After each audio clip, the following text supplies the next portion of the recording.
অসুস্থ হওয়ার পর থেকে চর্চায় ধর্মেন্দ্র। নানা রকমের গুজবকে বুড়ো আঙুল দেখিয়ে বাড়ি ফিরেছেন বর্ষিয়ান তারকা। এর মধ্যেই প্রকাশ্যে এলো তার সম্পত্তির পরিমাণ। অসংখ্য অনুরাগী ধর্মেন্দ্র। একসময় চলচ্চিত্র প্রেমীদের অতি প্রিয় ছিলেন তিনি। তবে অভিনয়ের বাইরে তার ব্যক্তিগত জীবনও আলোচনায় উঠে এসেছে বারবার। তার আর্থিক বিষয় নিয়েও অনুরাগীদের আগ্রহ কম নয়। সারা জীবনে ৩০০টিরও বেশি ছবি অভিনয় করেছেন ধর্মেন্দ্র। ৬ দশক ধরে কাজ করে ৩৩৫ থেকে ৪৫০ কোটি টাকার সম্পত্তির অধিকারী তিনি। এই সম্পত্তির মধ্যে সবচেয়ে উল্লেখযোগ্য লোনাভলায় তার খামার বাড়ি। সেই বাড়ির ভিডিও অনুরাগীদের সঙ্গে নিজেই ভাগ করে নিয়েছিলেন তিনি।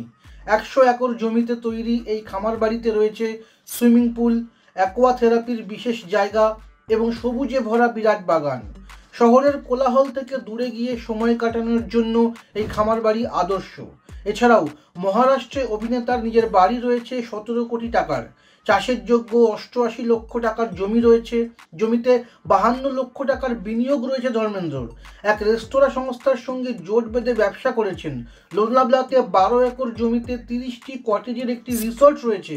প্রকৃতি বরাবরই তার খুব পছন্দের, তাই সবুজের মাঝে এই রিসর্ট।